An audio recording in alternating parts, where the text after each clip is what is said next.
The jail booth became a confessional, full of admitted sins, forgiveness, and answered prayers. In the midst of his ramblings about how and why he could do better, I heard myself mumble, "Brother, we need you." All right. We back, baby. We are here in Augusta, Black Man Lab Afterflow, powered by the New Georgia Project.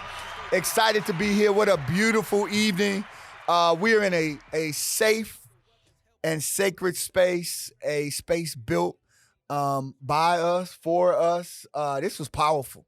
Just absolutely awesome to come into this space, to feel this energy for all of these brothers, these young, strong brothers. We had some more seasoned brothers all together in the same space. And in Augusta. That's right. In Augusta. I said that. We are in Augusta. For real. We want to turn to you brothers and have you all introduce yourselves so that they know that Black men in Augusta got something to say. So we're going to start with you, Mayor-elect. Sir? My name is Garnett Johnson, and I'm a proud small business owner as well as the mayor-elect for the city of Augusta. Man, it has truly been an honor to host this event tonight. I'm excited about the energy that's been in the room. I'm excited about the exchange of ideas and just looking forward to more dialogue. This space, I just can't let you off the hook so easily. This space, when did y'all build it? We broke ground in 2018. It was a labor of love. We started acquiring property in 2016. And as you know, as a small business, it takes a while to kind of to establish a capital and then to get the loans. But we're proud of the finished product. We're excited about the offering that we're able to give to our customers and also our prospects. What do y'all do in the space other than, obviously tonight, this was like Black Man Lab Central. Brothers from all over. The Omegas came out here deep, man. So all the Q-Dogs out here, your boys represented, man. We're going to give them credit now. They came deep. But other than doing this, what is this space used for on a daily basis? This is an actual functioning showroom. We sell commercial-grade office furniture to all sectors of private sector, federal government, higher education. We essentially sell furniture across the entire world. We have a GSA contract we sell to the Department of Defense and the Marine Corps. Hey, so. And I told him, I said, I was in the Navy, and today I met an admiral, his wife. All right, so he's got a strong partner in life and love, and they built together. And it reminds me, Haki Matabuti once said, when my wife and I were engaged some 28 years ago, we asked him, do you have any advice for us? And he said, build something together. Then he just walked away. You know what I'm saying? So that was dope. So it's beautiful that you all have built this together. Thank you so much. Yeah, thank you. Yeah. She is my partner. She's my inspiration. So thank you for that. Absolutely. Young fella, what's up, brother?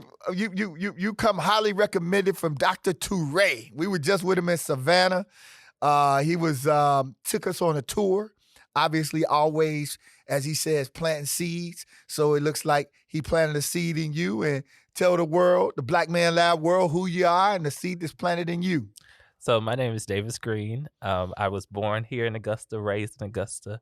I'm a product of the Richmond County school system. So wait a minute. Now in Savannah, high schools are big things, man. It's like a war, right? Is it the same way in Augusta? Yes, it is. All right, so you better claim your high school, man. So I am a graduate of the Richmond County Technical Career Magnet School. Graduated 2019.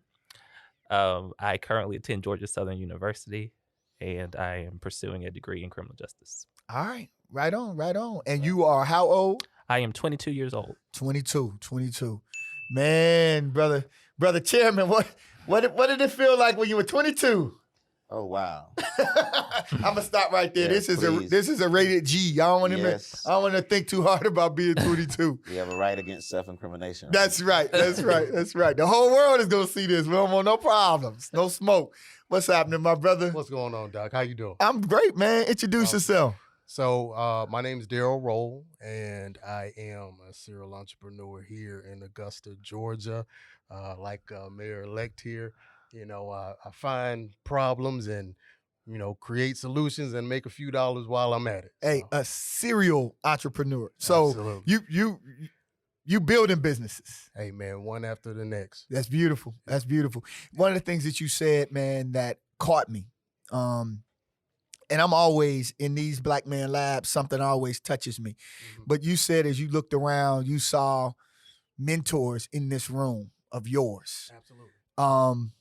Say a little bit more about how men, because that's not the conversation that we typically have, right? That men are pouring into other men, because everybody wants to say, Black men ain't supporting each other.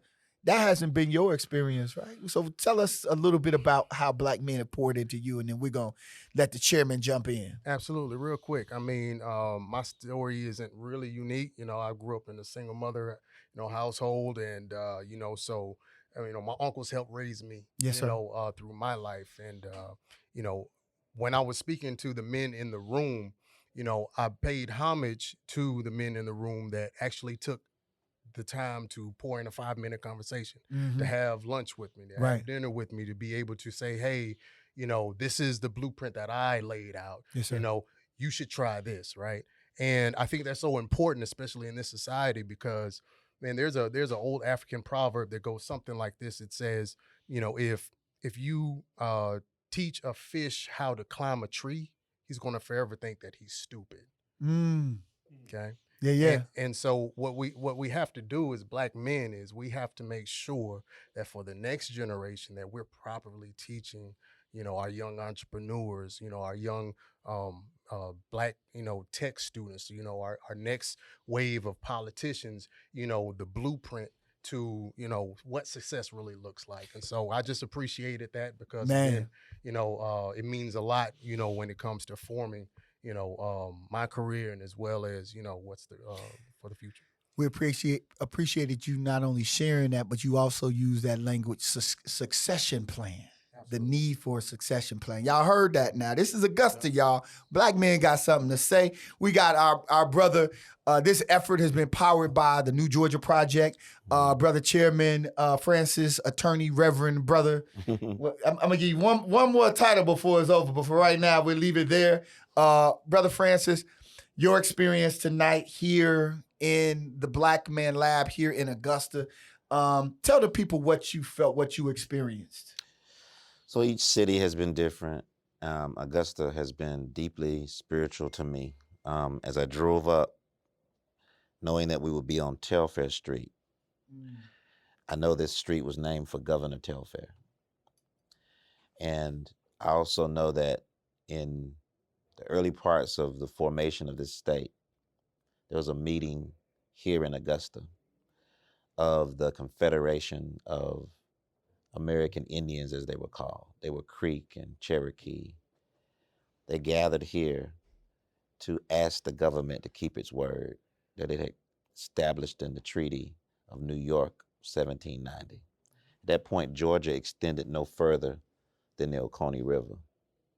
Everything west of the Oconee River, which would have included Atlanta, Macon, Albany, everything else was supposed to be sacred and safe space for those people, for our ancestors. And it was here that Governor Telfair, sensing the peaceful nature of those folks, ordered General Twiggs to attack them with 700 militia and invaded what they call Indian country in our westward expansion. Why you bring that up? Because as we ask Black men, what do we want this government to do? We want it to keep its word. The word it didn't keep to the Creek people, the word it is not keeping to us right now. That word is established in the preamble to the Constitution. Provide for our common defense. These young men said, we are not safe in these streets. To promote the general welfare, to establish everything that is government for the perpetuation of us, our liberty, our happiness. And so it's been deeply spiritual in a place with so much transgression of what was promised. And then to sit in a space where a mayor-elect Johnson is going into office. And his queen. And my queen. But not just that, a majority Black commission. But not only that, a school board.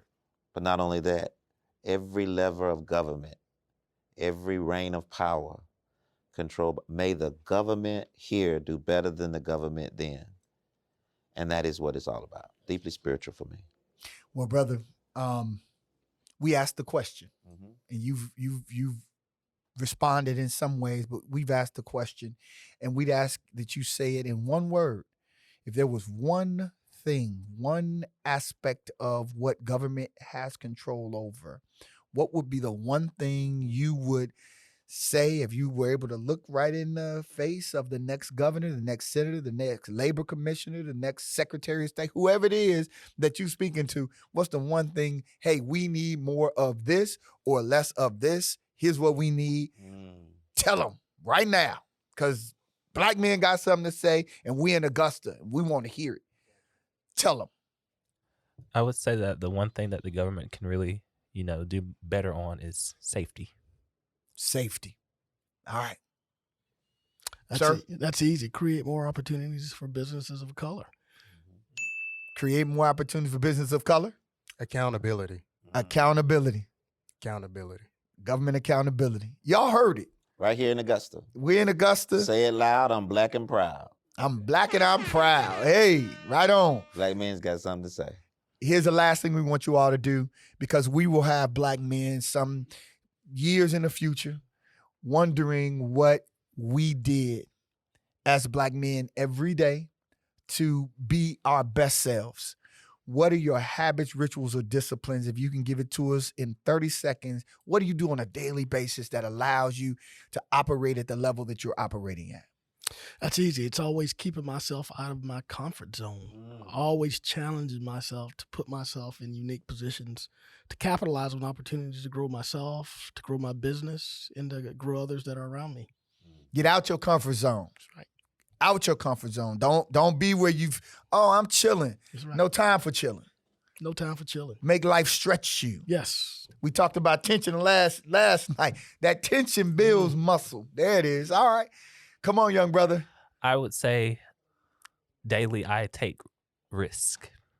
And what I mean by risk is, like Mayor-elect said, stepping out of the comfort zone.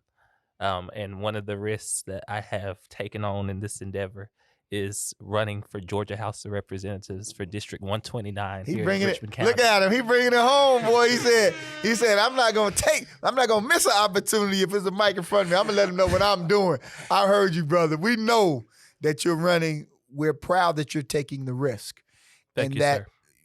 At the end of the day, we're clear that we have to take the risk in this world, because that's the only way you win.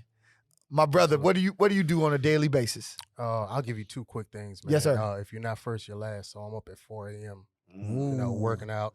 You got close to him. Yeah. He does this 3:30, and so 4 a.m. That's different. I'm up at 3:30, but I'm at the gym at 4. All right. Props. And Respect. then the next thing is, man, I read at least an hour a day. At least an hour a day, and I won't break that. All right. I gotta read at least an hour a day. 20 more seconds. What kind of material are you reading? Man, to be honest with you, man, I just really started digging more deeply into autobiographies. But before that, it was just business strategies, right? Just understanding how the chess pieces on the table move. You do that reading. You work out physically first. Yes, absolutely. Yep. Then you read. Then I read. Yep. Before you start the rest of your day. Yep. Y'all, man, hey, this is why we here, because we're looking. That's the lab, right? We're trying to figure out what goes into the making of a black man. We know that it's not by accident or coincidence. Is that fair? That's right. All right, brothers. Better making of men. The better making of men. We give thanks, y'all. Can we give it up for our brothers? I got a book for you, too.